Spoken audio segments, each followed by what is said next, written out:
Ciao, amici! We hope you enjoy this video you're about to watch. We want to share all this language learning, linguistic stuff with other people, so please spread the word, like the video, comment, send it to your friends.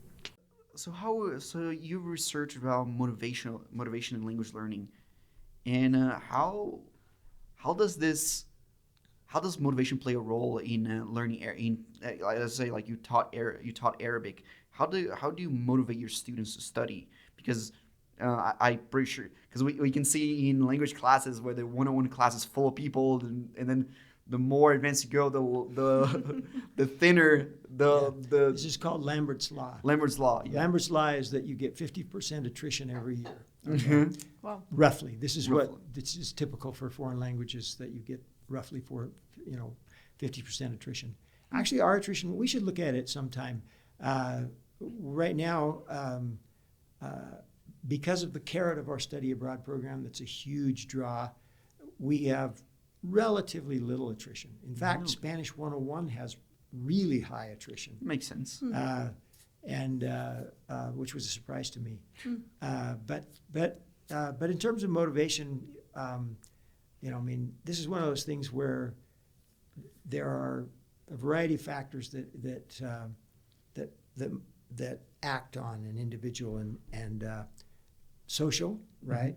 So my friend in Korean, she's Julie,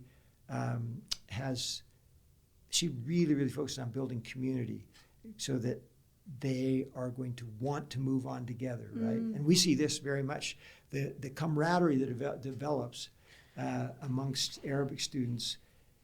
It's just like having foxhole buddies, right? If you go through something challenging together, you develop a very strong social bond. And I know a lot of people who have pushed on to go on study abroad just because it was like, I don't want to be left behind. I don't want my buddies to be, I want to be reading about what my buddies are doing. Interesting. And so it's a huge part of the thing. Other things that are really big, hope is always, Albert Bandura, who wrote the book on self-efficacy studies, basically, and actually some of this thinking probably came from a grad student who was talking to him about the lectures on faith. He's talking about that you have to have hope, that you don't try to do things that you don't have some sort of hope that you're going to have a return on your investment, right? It's just going to work for you, right? And so one of the things that's been really, really big for us has been, teaching principles that promote self-efficacy and helping students to experience little successes, right? Yeah. So in the first couple of weeks of class, students they're conversing in Arabic, and that's kind of exciting, to go from zero to whatever, in just a couple of days or weeks, and so you give them success experiences. You expose them to peers who have been really highly successful. So we always have non-native TAs, as well as we have Arab TAs too to work with. But seeing non-native TAs and the fluency that they've achieved is really encouraging to students. So those are, and I have all kinds of case studies on this, our Project Perseverance project, which we can talk about.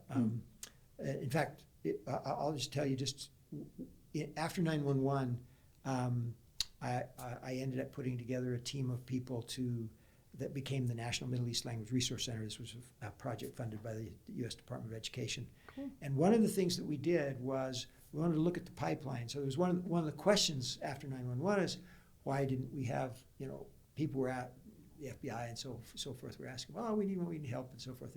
And we would interview students and we'd say, okay, what's your goal? We'd like to do this, and we say, so what's the breakdown? Why don't we have more people who are qualified to be helpful, right? Have professional level proficiency and so forth. And we did site visits all over the country and in the Middle East, and this is for Arabic, Hebrew, Turkish, and Persian that we were looking at, and surveyed over 1,000 students at 40 institutions, and really was very revealing to discover that the students were very interested. There was no lack of interest, but that the pipeline had serious bottlenecks for students who might want to press on and get higher levels of proficiency. So the question, this is you're talking about Project Perseverance. What is so? This is where Project Perseverance came from. So I'm just saying this research that we did on why are students learning these languages, and how far do they want to go with them? Yeah. And so then that after we had done lots of site visits and interviews and so forth, it became really clear that that it was a matter of you got to stay on the horse if you're going to go somewhere, right? You have to you have to continue, you have to persevere. Yeah. And so one of our advisors suggested this name. One of the advisors on this National Middle East Language Research Center, Andrew Cohen, from the University of Minnesota. He said, "Well, this sounds like it'd be good. This project, researching this and trying to help find ways to help students stay in the game, right? Project Perseverance would be a great name for it." And I loved it. I just said, "Yes, that's it. Okay, Andrew, we're going to run with that." And so we started doing various types of research on things, that were promoting students getting to higher levels of proficiency. And this went from, there were all kinds of things that culminated in some of the more physiological measures we've been doing recently, which was like hair cortisol, stress on study abroad, and measures of hair cortisol. Wow. We just did heart rate we're writing up a study on heart rate variability. Turns out that hair cortisol, the more hair cortisol you've got over the course of your study abroad, the lower your gains in oral proficiency. Really, right? all these So stress really does take a toll on people. So, by all this biological all these biological changes can also affect the language learning. Absolutely, stress. As one of our other advisors, Madeline Ehrman said, she said, "Anxiety eats cognition," and we can see that. We can prove that with. We've done blood pressure, hair cortisol, and now heart rate variability.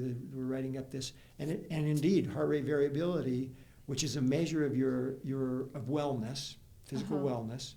Heart rate variability predicts OPI outcomes. Really? Yeah. So interesting. Which is cool because now you can have an Apple Watch that can tell you all.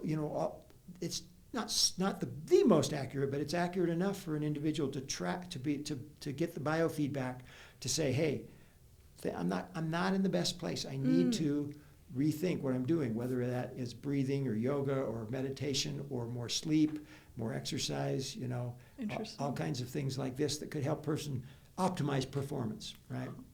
So these are all kinds of things that have gone into some of the things have gone into Project Perseverance. So now we have this website that has case studies, also some summaries of our research or and others that we find really useful or sort of summarized there. But so the case studies are the ones.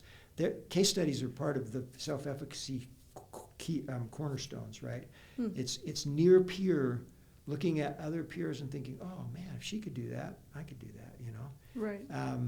So that's the plan.